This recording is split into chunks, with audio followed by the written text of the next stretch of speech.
હા હેલો નમસ્કાર, હું છું ભરત સર. ટાર્ગેટ 24 ની સિરીઝમાં મેથ્સનું આજે બીજું પેપર છે અને જે વિદ્યાર્થીઓ પહેલું પેપર નથી જોયું એ ખાસ જોઈ લેજો, કારણ કે કોઈ દાખલા એવા હશે કે જેની અંદર મેં પહેલી વખત ગણાવ્યો હશે તો થોડું ડિટેલમાં સમજાવ્યું હશે. જ્યારે આજે કરાવીશ તો થઈ શકે છે કે થોડુંક એની અંદર અમુક માહિતી અગાઉ આપેલી છે એવું કરી અને મતલબ સમજી લો કે ત્યાં એ પ્રશ્ન 1 મિનિટમાં સમજાયો છે તો અહીંયા કદાચ 45-50 સેકન્ડમાં સમજાવી શકું. થોડુંક ઓછું હશે એટલા માટે કહું છું કે દરેક સિરીઝના બધા જ પ્રશ્નો ખાસ જોજો તો તમને મેક્સિમમ ફાયદો થશે અને ગેરંટી સાથે કહું છું કે 24 માંથી 24 આવશે. ફાઇનલ છે, કારણ કે આપણે 500 થી વધારે પ્રશ્નો સોલ્વ કરવાના છે. માટે ખાસ મારી સાથે જોડાયેલા રહેજો, બહુ જ ફાયદો થશે. તો ચલો શરૂઆત કરીએ. સૌથી પહેલો પ્રશ્ન તમારો આજે છે અને બધા જ પ્રશ્નો બ્લુપ્રિન્ટ આધારિત છે. x બરાબર 2 y બરાબર 3 એ સમીકરણનો ઉકેલ છે. તો કયા સમીકરણનો ઉકેલ છે એવું તમારે શોધવું હોય તો શું કરવું પડે? તો દેખો બેટા કે x અને y ની કિંમત તો તમારી પાસે છે જ. ડાબી બાજુમાં કિંમત મૂકવાની, જમણી બાજુનું સમાધાન થવું જોઈએ. આવું કોઈ એક જ જગ્યાએ થતું હશે. પહેલાથી શરૂઆત કરવાની. દેખો એમાં ચેક કરીએ, જ્યાં x છે ત્યાં 2 મૂકીએ એટલે 2 દુ 4 થશે. અહીંયા 3 મૂકી દઈએ તો 3 તરી 9 થશે અને વત્તા 13. તો શું લાગે છે? આ 0 થશે, નોટ ઇક્વલ ટુ 0. આ 0 નથી થતું એટલે એ ઓપ્શન આપણો ના હોઈ શકે. અહીંયા મૂકો, જ્યાં x દેખાય ત્યાં 2 મૂકવાના તો 2 દુ 4 વત્તા અહીંયા મૂકો 3 તો 3 તરી 9 અને માઇનસ 13 બરાબર 0 થઈ ગયા. તો કરેક્ટ આન્સર છે આ. મતલબ જ્યારે પણ તમને ઉકેલની કોઈ વાત પૂછવામાં આવે તો અંદર આપેલી કિંમતને ડાબી બાજુમાં મૂકવાની, જમણી બાજુનું સમાધાન કરે તો એ તમારો જવાબ. આવી રીતે બિલકુલ સરસ રીતે તૈયારી થશે. દેખો સમીકરણ આપેલું છે, ના વિવેચકની કિંમત શોધો. આ વિવેચકનો પ્રશ્ન તમને એક પૂછાય ને પૂછાય જ. માટે ખાસ ધ્યાન રાખજો, વિવેચક કમ્પ્લીટ આવડવું જોઈએ. તમારું કામ હાવ કાચું હોય, મેથ્સમાં માત્ર પાસ થવાનો ટાર્ગેટ હોય તો આ બબૂચકની ખબર હોવી જોઈએ. ઓકે, તો વિવેચકનો મતલબ શું થશે યાદ કરો. b² - 4ac. ચલો b કોને કહેવાય? તો જે x ની બાજુમાં હોય એ આપણો b છે એટલે -4 નો વર્ગ. પછી a બરાબર જો x ના વર્ગની બાજુમાં જે હોય ને એ કહેવાય. અહીંયા કોઈ નથી તો એક તો હશે જ. અને c એટલે કેટલા થઈ જશે? 7. તો 4 ચોકું 16 અને 7 ચોક 28. તો ઓલ ઓવર જવાબ કેટલો થઈ ગયો? -12. દેખાય છે ક્યાંય? તો ઓપ્શન બી આપણો કરેક્ટ આન્સર છે, વિવેચક. હવે આ વિવેચકના હિસાબે ઉકેલ શોધો. આની એડવાન્સ પ્રોસેસ છે. મતલબ b² - 4ac ગ્રેટર ધેન 0 હોય, b² - 4ac લેસ ધેન 0 હોય, b² - 4ac is equal to 0 હોય. આમાં બે ભિન્ન ઉકેલ મળે, આમાં બે સમાન ઉકેલ મળે એટલે એક જ કહેવાય. બે ભિન્ન, બે સમાન અને અહીંયા ઉકેલ ન મળે.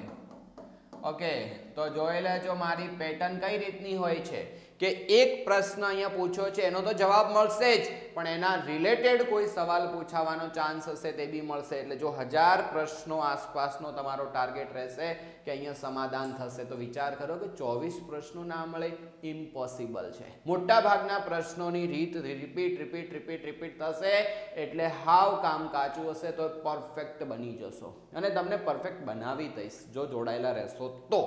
હવે નેક્સ્ટ છે, એક સમાંતર શ્રેણી આપેલી છે અને પ્રથમ n પદોનો સરવાળો શોધવા કીધો છે. જ્યારે પણ તમને n પદોનો સરવાળો શોધવાનું કે તો પહેલા તો તમને એનું સૂત્ર ખબર હોવી જોઈએ. તો આપણી પાસે સૂત્ર શું છે? દેખો અહીંયા લખીએ, Sn = n/2 બ્રેકેટમાં 2a + n - 1 * d. Okay, તો હવે દેખો n પદોનો સરવાળો શોધવો હોય તો n ની જગ્યાએ તો n જ રહેશે. a અને d ની આપણે જરૂર પડશે. તો આની અંદર દેખો a કોણ છે આપણી પાસે? તો જે પ્રથમ પદ છે ને એને a કહેવાય. અને ડિસ્ટન્સ કોને કહેવાય? તો બીજામાંથી પહેલું બાદ કરવું પડે. તો 3k - k તો જવાબ શું આવશે? 2k. તો જે જગ્યાએ n છે ત્યાં n જ રહેશે. એના બદલે હવે શું મૂકીશું આપણે કે. જ્યાં a છે ત્યાં k મૂકવાનો આવશે. n ને કોઈ હળી નહીં કરવાની. અને ડિસ્ટન્સ કેટલું છે દેખો, તો જ્યાં d છે ત્યાં આપણે મૂકીશું 2k.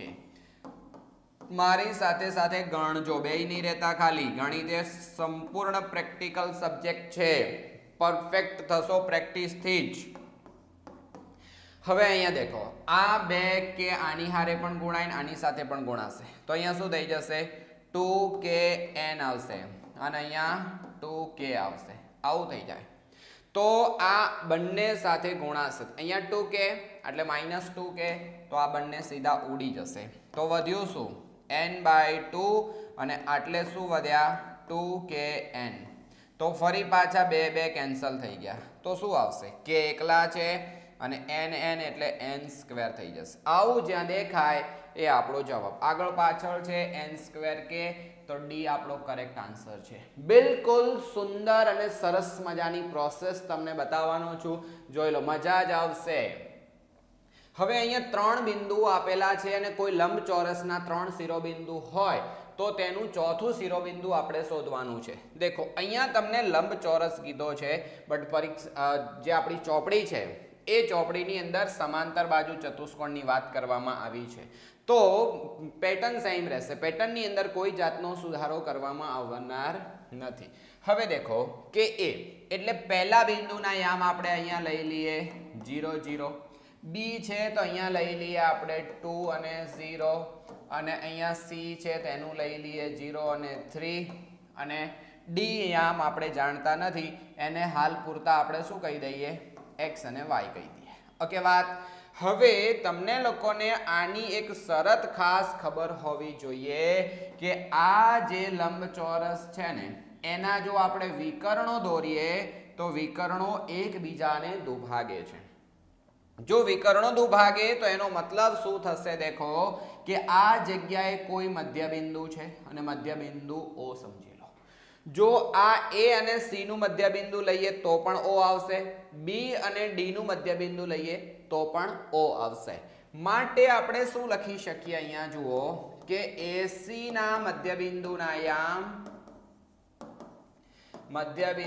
યામ અને એ કોના જેટલા થશે? તો BD ના મધ્યબિંદુના યામ. ઓકે. હવે મધ્યબિંદુના યામ શોધવાનું સૂત્ર શું? તો બંનેના x નો સરવાળો ભાગ્યા 2, બંનેના y નો સરવાળો ભાગ્યા 2. તો કેટલા આવશે જરા જુઓ? તો 0 + 0 ભાગ્યા 2 આવશે અહીંથી. અને આટલે કરીએ તો 0 + 3. હવે તમારે આમાંથી કેટલા સ્ટેપ ઉડાડવા એ તમારી ફાવટ ઉપર જશે. હવે આ બાજુ ગણો તો કોણ આવશે? તો x + 2/2. અને અહીંયા જોઈએ તો 0 અને y એટલે ડાયરેક્ટલી લખી શકીએ y + 0 અથવા 0 ના લખીએ તો કશો વાંધો. આપણે આ બધી લીગલ પ્રોસેસ કરી કે આવું જ અગર 2 ગુણમાં 3 ગુણમાં પૂછાય તો પણ આપણે કરી શકતા હોવા જોઈએ. હવે રૂલ્સ શું છે? તો દેખો, આનું આખું શું થઈ ગયું? 0. અને આના કેટલા થઈ ગયા? 3/2. અને અહીંયા કેટલા થશે? તો x + 2/2 અને અહીંયા y/2. હવે પહેલા બરાબર પહેલું કહેવાય, બીજા બરાબર બીજું કહેવાય. તો અહીંયા શું થઈ ગયું? 0 છે તો આ બગડો સામે જશે તો 0 થઈ જાય. તો x + 2 બગડો સામે જશે તો -2 આવશે. x ની જગ્યાએ -2 કઈ જગ્યાએ છે? કોઈ જગ્યાએ નથી દેખાતા. એસા ક્યું? અને આની અંદર ચેક કરો તો કેટલા આવશે? 3/2 y/2. બગડો કેન્સલ થઈ ગયો તો અહીંયા આવશે આટલું કામ છે. તો આપણી પાસે -2 અને 3 પ્રકારના યામ હોવા જોઈએ. તો ક્યાંય દેખાતા નથી. તો કદાચ થઈ શકે છે કે આમાં ક્યાંય આપણે પ્રિન્ટિંગ લોચો હોઈ શકે. ઓપ્શન સી કરેક્ટ આન્સર રાખીશું. જુઓ, હજી જોઈ લઈએ અહીંયા 0 અને 0 + 0 0 3/2 x + 2 અને y + 0. ઓકે, 0 થઈ ગયું તો 0 -2 આવશે, કન્ફર્મ છે. અને 2 અને 3. Okay, done. તો આનો જવાબ આ આવશે. એટલે ક્યારેક કોઈક પેપર સેટની અંદર ક્યાંય જોઈ રહ્યા હોઈએ ને એવું લાગે કે એની અંદર લોચો છે તો તમારે તમારી ગણતરી ચેક કરવાની. તમે સાચા હોય એનો મતલબ કમ્પ્લીટ છે, જવાબ પ્રિન્ટિંગ મિસ્ટેક હોઈ શકે. નેક્સ્ટ છે sec વર્ગ થીટા માઇનસ tan વર્ગ થીટા. જો આની આખી પ્રોસેસ તમને બતાવી દઉં કે કઈ રીતે થાય છે. મેઇન સૂત્ર છે sin સ્ક્વેર થીટા વત્તા cos square theta is equal to 1. હવે આ આખાને કોના વડે ભાગવાની જરૂર છે? દેખો આની નીચે પણ cos કહેવાય, આની નીચે પણ cos કહેવાય. તો જો હું આને cos વડે ભાગીશ તો sin સ્ક્વેર ભાગ્યા cos સ્ક્વેર એટલે tan સ્ક્વેર થઈ જાય. cos વર્ગ ભાગ્યા cos વર્ગ એટલે 1 થશે અને અહીંયા 1/cos એટલે 1/cos નો મતલબ શું થશે? sec વર્ગ થઈ જશે. આટલું થઈ ગયું. હવે આપણે શું જોઈએ છે વિચારો. sec વર્ગ માઇનસ tan, તો tan ને ઉપાડીને સામે લઈ જાઓ તો શું થઈ જશે? દેખો sec વર્ગ થીટા માઇનસ tan વર્ગ થીટા. તો ઓલ ઓવર જવાબ કેટલો છે? 1. તો આપણી પાસે 1 કઈ જગ્યાએ છે? બી કરેક્ટ આન્સર. એટલે આ સૂત્રો ખાસ યાદ રાખજો તો તમને બહુ ફાયદો થશે. સામાન્ય રીતે કોઈ પણ આવૃત્તિ વિતરણ માટે બહુલક માઇનસ મધ્યસ્થ બરાબર મધ્યસ્થ માઇનસ મધ્ય. દેખો આની અંદર તમને એક સરસ મજાની રીત બતાવું કે z is equal to 3m minus 2x બાર આપણી પાસે ઓરિજિનલ સૂત્ર છે. હવે આની અંદર તમારી જોડે બે ઓપ્શન છે. જો અહીંયા આની અંદર દેખો બહુલક એટલે z અને મધ્યસ્થ એટલે m. અહીંયા માઇનસમાં m કીધો છે, મતલબ આપણે આની બાજુમાં m માઇનસ કરવા છે. તો બે બાજુ m માઇનસ કરી દો, કારણ કે 9મા ધોરણની અંદર 5મા ચેપ્ટરમાં ભણીને આયા કે સરખામાંથી સરખું બાદ કરીએ તો સરખું થાય. માટે મેં આ બાજુથી m કાઢી નાખ્યો, આ બાજુથી m કાઢી નાખ્યો. તો હવે શું થશે? દેખો જરા, આ બે m માંથી એક m જતા રહેશે તો 2m વધશે, માઇનસ 2x બાર થઈ ગયા. બંનેમાંથી બગડો કોમન લઈ લો તો m માઇનસ x બાર થશે, z માઇનસ m. આવું થાય. તો આપણી પાસે શું કીધું છે જરા દેખો, અહીંયા ખાલી જગ્યા આપી છે મધ્યસ્થ એટલે m અને x બાર. તો આની સાથે કમ્પ્લીટ મેચ થાય છે અને આ જગ્યાએ આપણને ખાલી જગ્યા આપેલી છે. તો ખાલી જગ્યામાં કોણ હશે? બગડ 2 કન્ફર્મ છે. બોલો, આવી રીતે તમારા 6 વિકલ્પો પૂરા થઈ ગયા. બોર્ડના પેપરની અંદર પહેલા 6 વિકલ્પો આવશે અને પછી આગળની પ્રોસેસ આપણે ધીરે ધીરે કરે જઈશું. એકદમ ટોપ લેવલની તૈયારી છે. દેખો સેક્શન એ ની તૈયારી તમારી સુપર્બ લેવલ ઉપર થઈ જશે, એની જવાબદારી મારી છે. પણ જો તમારા લોકોએ આખું ગણિત કમ્પ્લીટ કરવું હોય બી, સી અને ડી, તો આટલી ઝીણી બુક છે. દેખો ગણિતની ગોળી આ મંગાવી હોય તો બાયોમાં લિંક આપેલી છે અથવા અહીંયા ડિસ્ક્રિપ્શનમાં લિંક આપેલી છે. ત્યાં જઈ આખું પંચામૃતનો સેટ આવશે. ત્યાં એક ગણિતની ગોળીની તમને લિંક આપેલી હશે. તે ગણિતની ગોળી એ ઓનલી થિયરિકલ બુક્સ છે, એ અલગ છે. એટલે જો તમારે આખું બી, સી, ડી માટે જોઈએ તો પંચામૃતનો સેટ મંગાવવો જોઈએ. હવે જુઓ કે વિધાનો સાચા બને તે રીતે ખાલી જગ્યા પૂરો. ગુસ્સા આપેલો છે અને n હોય તો m અને n નો ગુસ્સા કેટલો થશે? દેખો હવે આની અંદર આપણે શું કામ કરવાનું છે, ધ્યાન દેજો હરખું, કે આ બે સંખ્યાઓનો ગુસ્સા શોધીએ ને તો એને m કહેવાય. જો આ બે સંખ્યાનો ગુસ્સા શોધીએ તો n કહેવાય. તો પહેલા તો આપણે m અને n નક્કી કરવા પડે. કેવી રીતે નક્કી કરીએ? દેખો કે ગુસ્સા ઓફ 35 અને 28 બહુ લાંબો પ્રશ્ન બી કહેવાય.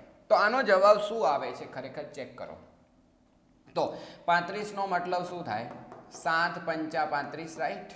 અને 28 નો મતલબ શું થાય? 7 ચોક 28 એટલે 7 4 ના બદલે 2 નો વર્ગ લખાય. તો હવે આપણી પાસે સરખું હોય એવું કોણ છે? 7. તો આ બંનેનો ગુસ્સા શોધીએ છીએ તો 7 આવે છે, બટ રકમમાં એવું કહે છે કે આનો ગુસ્સા m છે. તો હવે આપણે આની જગ્યાએ m લખીએ. તો આની જગ્યાએ જો આપણે m લખવા જઈએ તો m બરાબર શું આવશે? 7 આવશે. તો m ની કિંમત તો આપણને મળી ગઈ. હવે આપણે કોની કિંમત શોધવાની? આની. તો ગુસ્સા ઓફ આપણી પાસે કોણ છે? 12 અને 39 બરાબર n છે. તો 12 ના અવયવો કોણ પડે? બોલો. 4 તરી 12, તો 4 એટલે 2 ની 2 અને પછી છે 39, તો 13 તરી 39, તો 3 ગુણ્યા 13 થઈ જશે, કારણ કે 13 ના અવયવો પછી પડે નહીં. તો હવે કેટલા થઈ ગયા બોલો? બંનેમાં કોમન હોય એવું કોણ છે? તગડ 3. તો આ આખાને n કહેવાય. તો n બરાબર થઈ ગયા 3. હવે તમારી જોડે શું માંગ્યું છે કે ગુસ્સા ઓફ m અને n, મતલબ કે ગુસ્સા ઓફ mn નો મતલબ 7 અને 3. બોલો હવે 7 અને 3 નો ગુસ્સા કેટલો થાય? તો બંને અવિભાજ્ય સંખ્યા છે, કોઈ ઘટક કોમન નથી, માટે આનો ગુસ્સા 1 થશે. આ એડવાન્સ લેવલ કહેવાય. જો આવો પ્રકારનો કોઈ પ્રશ્ન પૂછાય તો ક્લિયર આવડવું જોઈએ. ત્યારે જ આવડશે કે પરફેક્ટ પ્રેક્ટિસ કરી હોય અને છેલ્લે સુધી જોડાયા હોય. બહુપદી આપેલી છે ના શૂન્યનો ગુણાકાર આટલો હોય તો કે શોધો. દેખો ધ્યાન દેજો હરખું. બહુપદી તો તમને આપેલી છે. આપણા નિયમ પ્રમાણે શૂન્યનો ગુણાકાર એટલે આલ્ફા ઇન્ટુ બીટા બે કોઈ શૂન્ય હોય તો એનો મતલબ શું છે? સૂત્ર છે ગુણાકાર શોધવા માટેનું સૂત્ર છે c/a. રાઈટ. હવે શૂન્યનો ગુણાકાર પહેલાથી આપણી પાસે છે તો આનો ગુણાકારની કિંમત મૂકીએ -1/3. -1/3 મૂકી દીધા. હવે -c. ચલો ચેક કરો. આની અંદર c એટલે કોણ કહેવાય? આ x ના વર્ગનો સહગુણક છે એટલે a કહેવાય. આ x નો સહગુણક એટલે b કહેવાય. અચળ એટલે c કહેવાય. તો તમારી પાસે c એટલે કોણ છે? k. અને a તો a એટલે કોણ છે? x ના વર્ગની બાજુમાં હોય એટલે 6. આપણે k શોધવા છે. બધાને પકડી પકડીને સામે લઈ જાઓ. દેખો બે બાજુ માઇનસ છે, માઇનસ માઇનસ ઉડી જાય. છગડો આ બાજુ છે, સામે ગુણાકારમાં જશે, પેલી બાજુ ભાગાકારમાં હતો. તો આપણને k શોધવા કીધો છે તો k બરાબર કિંમત કેટલી થઈ ગઈ? 2. આવી રીતે તમારે શોધવાનું છે. દેખો કોઈ પણ પ્રકારનો પ્રશ્ન હશે આરામથી તમે કામ કરી શકશો. જુઓ સેક્શન A છે, કેટલા માર્ક્સનો? 24 માર્ક્સનો. કેટલો સમય આપી શકો તમે? તો 50 મિનિટ આપો ને. 50 minute only in section A, તો કોઈ દિવસ તમારા પેપરનો ટાઈમ ના ખૂટે. એનું કારણ કહું તમને કે તમારી પાસે 80 માર્ક્સનું પેપર લખવા માટે 180 મિનિટ છે. એટલે 1 માર્ક્સ માટે 2 મિનિટ અને 15 સેકન્ડની ફાળવણી થઈ તો 24 દુ 48 અને હજી બીજી 4 પ્રશ્નો બરાબર 1 મિનિટ એટલે હજી 6 મિનિટ બીજી 54 મિનિટ થઈ કહેવાય only in section A. But હું અહીંયા સમજાવું છું, લખાવું છું, બીજી અધર ચર્ચાઓ કરું છું તો એ મારો વિડીયો અડધો કલાકનો માંડ થાય છે. તો વિચાર કરો કે તમે લોકો જ્યારે જાતે લખવા બેસો તો કેટલો સમય જોઈએ? લગભગ તમારી તૈયારી સારી હોય તો 20-22 મિનિટની અંદર આખું સેક્શન એ કમ્પ્લીટ થઈ જશે. એટલે કહું છું કે જોડાયેલા રહેજો અને ખાસ સબસ્ક્રાઇબ કરી નોટિફિકેશન ચાલુ રાખજો માટે દરેક વિડીયો તમે જોઈ શકો. સાઇનની કિંમત આપેલી છે તો ટેનની કિંમત શોધવાની છે. દેખો આની અંદર તમને જેટલી ત્રિપુટીઓ યાદ હશે એટલો મેક્સિમમ ફાયદો થશે અને તમારો સમય વધશે. ત્રિપુટી શું છે કહી દઉં. દેખો કે આટલે છે કોઈક થીટા ખૂણો. જ્યારે આપણે સાઇનની વાત કરતા હોઈએ તો સાઇન થીટાનો નિયમ શું છે કે સામેની બાજુ ભાગ્યા કર્ણ. તો અહીંયા તમારી જોડે શું આપેલું છે? 15/17 છે. રાઈટ. તો આ જે 15 આ થીટા માટે સામેની બાજુ કહેવાય. અહીંથી આ સામે દેખો આ જે છે ને બે બાજુઓ છે આની, આ તો ફરજિયાત કર્ણ છે અને આ એની જોડે કહેવાય. આપણી બાજુમાં રહેતા હોય એને આપણે પાડોશી કહીએ, સામે રહેતા હોય એને સામે કહીએ. એને પાડોશી બરાબર છે કે મારા નજીક રહે છે, સામે રહે છે. સામે રહેતો હોય એને બાજુમાં રહે છે ના કહેવાય. તો આ એની બાજુમાં છે, આ એની સામે છે. તો આ સામે કોણ આવશે? 15 અને કર્ણ કેટલો છે? 17. MCQ માટે k મૂકવાની જરૂર નહીં, ખાલી ગણતરી જ તો આપણે કરવી છે. હવે આની અંદર કોણ હશે? તો અહીંયા 8 હશે. કેમ? તો પાયથાગોરસનો નિયમ છે 15 નો વર્ગ વત્તા આ કોણ હશે ખબર નથી તો આપણે x કહી દઈએ અને બરાબર 17 નો વર્ગ. તો કેટલા થશે? x² = 17 નો વર્ગ 289 અને આ કેટલા થશે? તો 225 બરાબરની સામે લઈ જાઓ તો ટોટલ થઈ ગયા 64 અને 64 એ 8 નો વર્ગ છે. x² = 8 તો અહીંયા 8 આવશે. હજી કહું છું ત્રિપુટીઓ ખાસ ખબર હોવી જોઈએ. તો 8, 15 અને 17 એ પાયથાગોરસની ત્રિપુટી છે. હવે તમને શું પૂછ્યું છે? tan ની કિંમત માંગી છે. તો દેખો tan નો નિયમ શું છે કે સામેની બાજુ ભાગ્યા પાસેની બાજુ. સામેની ભાગ્યા પાસેની તો tan નો જવાબ શું થઈ જાય? 15 ના નીચે 8. તો 15 ના નીચે 8 એ આપણો કરેક્ટ આન્સર કહેવાય. તો આટલી બધી એક્સ્ટ્રા મજૂરી કરવી પડે. હવે વિચારો કે એક વખત આ થિયરી શીખી ગયા મતલબ તમને હર કોઈ પ્રકારના દાખલા આરામથી આવડી જશે. નેક્સ્ટ, કોઈ વર્તુળ આપેલું છે અને એ ચતુષ્કોણ એ વર્તુળને પરિગત છે. 3 બાજુઓ આપી છે. હવે આ આખી થિયરી મેં ગયા પેપરની અંદર શીખવાડી હતી કે કેવી રીતે કામ થાય છે. દેખો આ કોઈ એક વર્તુળ છે અને આ વર્તુળ છે ને એની ફરતે કોઈ એક ચતુષ્કોણ છે. ચતુષ્કોણનો પ્રકાર ચાહે ગમે એવો હોય એનાથી કોઈ જ મતલબ નથી, બસ બધી બાજુઓને અડવું જોઈએ એટલે આ કામ થઈ જશે. તો આપણું ચતુષ્કોણ દેખો બધી બાજુઓને અડે છે, સહેજ નાનું થઈ ગયું છે તો આપણે એને આવી રીતે કરી દઈએ. ઓકે વાત. ચલો હવે જરા ધ્યાન દેજો કે આનું આપણે નામ આપી દઈએ એ બી સી અને ડી. બોલો એ બી નું માપ કેટલું? 8.3 સેન્ટીમીટર. પછી બીસી નું માપ કેટલું? 6.9 સેન્ટીમીટર. પછી સીડી નું માપ કેટલું? તો 5.3 સેન્ટીમીટર. અને આ માપ આપણે નક્કી કરવાનું છે. તો શું શરત છે? સામ સામેનો સરવાળો સરખો થાય તો સૂત્ર આવું બને કે એ બી વત્તા સીડી અને સામે બીસી વત્તા ડી એ. ઓકે ચલો એ બી નું માપ કેટલું? 8.3. સીડી નું માપ કેટલું? ઉપર છે તો 5.3. બીસી નું માપ કેટલું? 6.9. અને ડીએ ને કેટલું? તો એ તો આપણને ખબર નહીં. ડીએ નું માપ આપણને નથી ખબર. બસ તો હવે આનું સાદુરૂપ આપી દો તો કેટલા થયા બોલો હેડો? 3 ને 3 6 અને 8 ને 5 14. આને પકડીને આ બાજુ લાવો તો આ થઈ જશે ડી એ. બાદ બાકી ઘણા લોકો નહીં આવડતી હોતી તો ખાસ ધ્યાન રાખજો, પોઈન્ટની નીચે પોઈન્ટ મૂકવાનો અને આવી રીતે કરી દેવાનું. આની જોડે આપણે દસકો લેવો પડશે, 16 થશે. આ 3 થઈ ગયા તો કેટલા વધ્યા? 7. અને આ પણ કેટલા થયા? 7. 7.7 શું થયું? 13 વધશે ને? 3 13 થશે. 13 માંથી 6 જાય તો 7. कुछ लोचा हो गया क्या? ओके 8 5 13 થશે. 8 5 13 થશે તો આટલે આવશે 6.7. જુઓ ગણતરીમાં ખાસ ધ્યાન રાખજો. અહીંયા વિચારો કે અગર જો અમારે લોચા થઈ શકતા હોય તો આપ कौन सी खेत की मूली हो. થઈ શકે આવું, એટલે બહુ ધ્યાન દઈને કામ કરવાનું. 6.7 કરેક્ટ આન્સર છે. બોલો વિચાર કરો. એટલે જ્યારે પણ આવી કોઈ નાની સરખી ભૂલ થાય તો સમજી લેવાનું કે તમારા લોકોનું મગજ છે ને એ શાંત નથી. થઈ શકે છે કે આપણે ટેન્શનમાં હોઈએ, કોઈ જાતનું પ્રેશર હોય યા ફિર પૂરતો શરીરને આરામ ના થયો હોય એવું બી કહી શકાય. એટલે બહુ ધ્યાન રાખી અને પ્રેક્ટિસ કરજો. પેપરના આગળના દિવસે મોડે સુધી જાગવું નહીં તો તમારા લોકોની આવી ઝીણી ભૂલ થવાનો કોઈ ચાન્સ નહીં રહે. કોઈ માહિતી આપેલી છે સિગ્મા એફઆઈ એક્સઆઈ બરાબર કિંમત આપેલી હોય તો મધ્યક શોધો. મધ્યક શોધવા કીધું છે. એફઆઈ એક્સઆઈ મતલબ સીધી રીત આપેલી છે. તો એક્સ બારનું સૂત્ર શું છે? Sigma FI XI. દેખો સેક્શન એ છે, આ બધા સૂત્રો નહીં લખવાના, હું ખાલી તમને સમજાવવા માટે લખું છું. જ્યારે તમારે આ પ્રશ્ન પૂછાય તો x bar is equal to આ બંનેનો સીધો ભાગાકાર કરી દેવાનો, જવાબ આપી દેવાનો અને અહીંયા જવાબમાં જે આવશે આપણે કામ કરી દેવાનું. તો કેટલા થશે દેખો? 68 25 નો ભાગાકાર કરવાનો 65 થી. કેલ્ક્યુલેટર ક્યારે યુઝ નહીં કરવાનું કારણ કે એક્ઝામમાં એલાઉડ નથી, માટે બધા ભાગાકાર જાતે કરવાના. 65 એકા 65 કેટલા વધશે? 3. ભાગ નથી ચાલતો, પહેલા 0 ચડાવ. મોટા ભાગની જનતા ભૂલી જાય છે.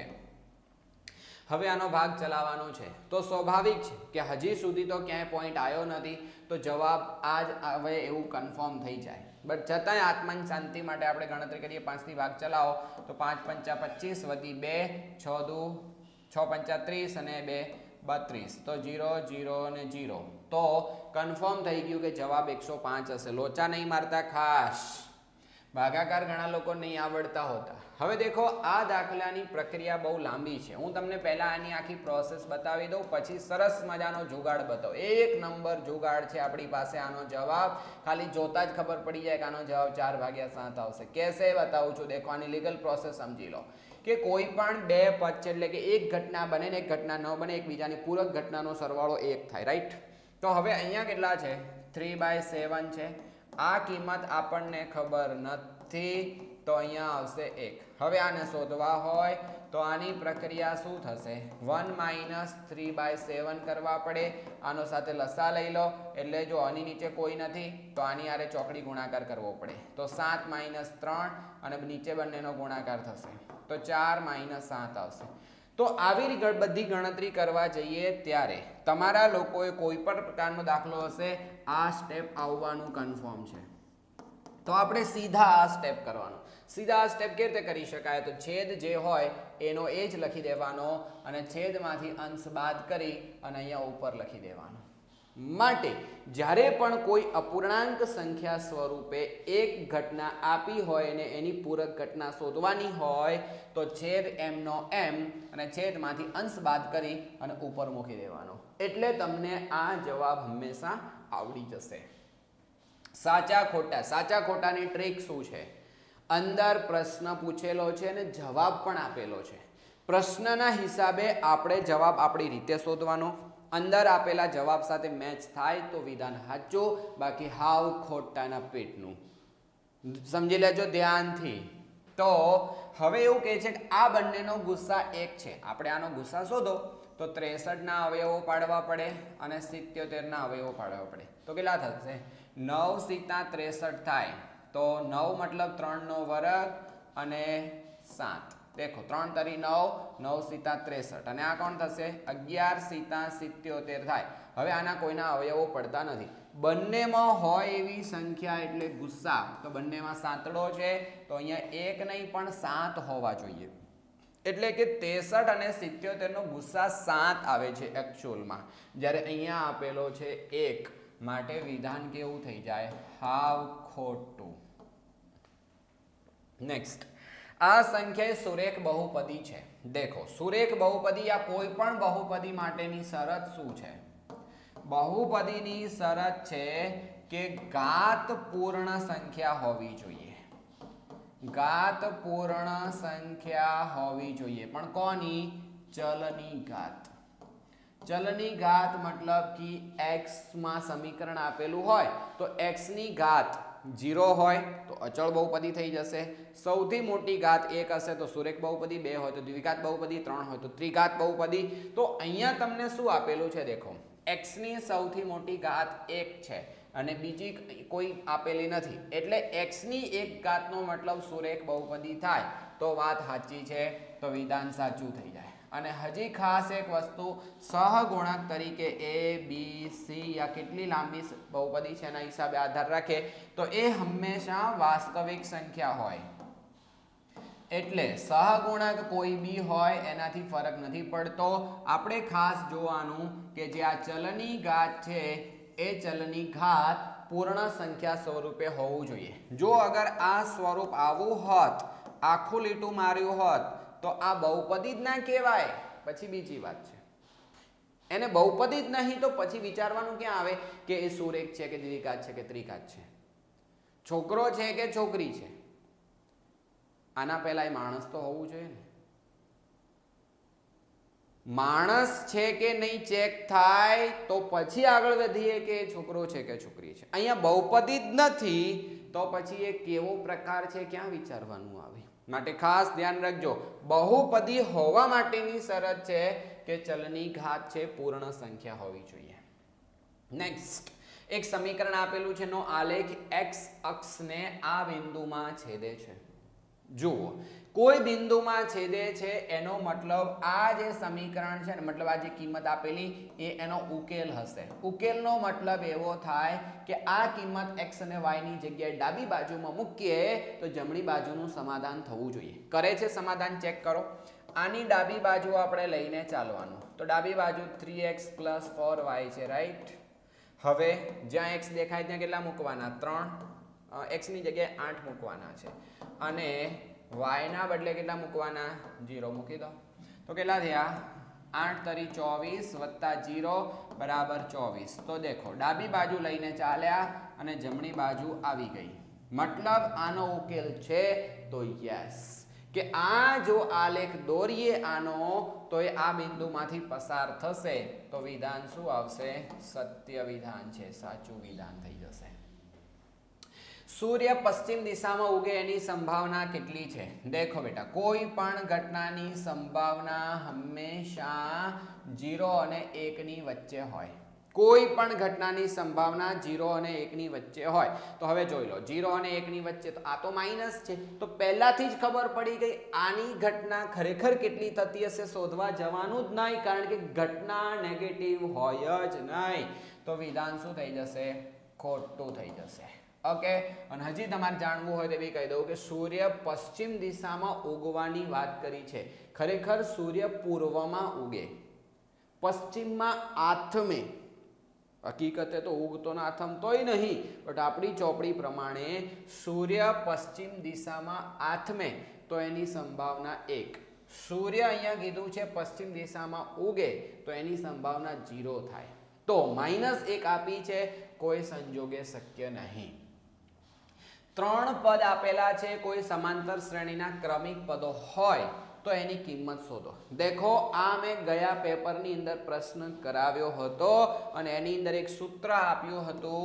કે 2a2 બરાબર a1 પ્લસ a3 મતલબ આ પહેલા અને છેલ્લાનો સરવાળો કરીએ એ વચ્ચેવાળાનો ડબલ થાય કેવી રીતે થાય એના માટે તમારે જઈને ચેક કરવું પડશે આપણું પ્લેલિસ્ટ આપેલું છે આખું એમાં મેથ્સનો પહેલો વિડીયો જુઓ હજી ફરી એક વખત યાદ કરાવી દઉં કે દરેકે દરેક વિડીયોઝ જોશો આખી સિરીઝ ચેક કરશો તો ગેરંટી આપું છું 24માંથી 24 લાવતા કોઈ નહીં રોકી શકે ભલે તમારું પરફોર્મન્સ હાવ કાચું હોય અને અત્યાર સુધીના ઇતિહાસમાં સેક્શન એની અંદર 24માંથી ભલે તમારા 15 16 આવ્યા હોય પાછળ પૂરા આવ્યા હોય બટ હવે સેક્શન એમાં 24 આવશે એની ગેરંટી છે એટલે ખાસ જોડાયેલા રહેજો તો આ સૂત્ર છે કઈ રીતે આવ્યું એના માટે ભાગ 1 જોવા જાઓ કારણ કે હર વખત બધી ડિટેલ નહીં આપું હું તો અહીંયા 2m ના m અને k + 7 અથવા સૂત્ર ડાયરેક્ટ યાદ રાખી લો અને a1 એટલે કેટલા થશે અને a3 એટલે કેટલા થશે ઓકે વાત હવે આને અંદર ગુણી દો તો કેટલા થઈ ગયા 2k + 14 કોઈ આની સાથે ગુણે પણ બાપડા સાંતળા સાથે ઘોર અન્યાય થાય તો એવું નહીં કરતા 2 ને 1 3 એટલે અહીંયા કેટલા થઈ ગયા પ્લસ આ બે ભેગા કરો એટલે 4 હવે દેખો આ મોટા છે તો શું કરીશું આને સામે લઈ જાઓ અને આને આ બાજુ લઈ આવો તો 14 અહીંયા હતા 4 આ બાજુ આવે માઈનસ થઈ જાય 3 કે આટલે હતા અને 2 કે સામે જશે તો માઈનસ થઈ જશે તો કેટલા થયા બોલો k બરાબર 10 તો k ની કિંમત કેટલી હશે તો k ની કિંમત હશે 10 આવું ધ્યાન દઈ અને કામ કરવાનું અને આ જે તમને પેપર દેખાય છે ને આવા દરેક પેપરની પીડીએફ તમારે જોતી હોય તો ડિસ્ક્રિપ્શન ચેક કરો એની અંદર આપેલી છે આખા એટલે કે ટોટલ આવા 24 પેપર આપણે સોલ્વ કરવાના છે અને 24 પેપરની પીડીએફ એક હારે જોતી હોય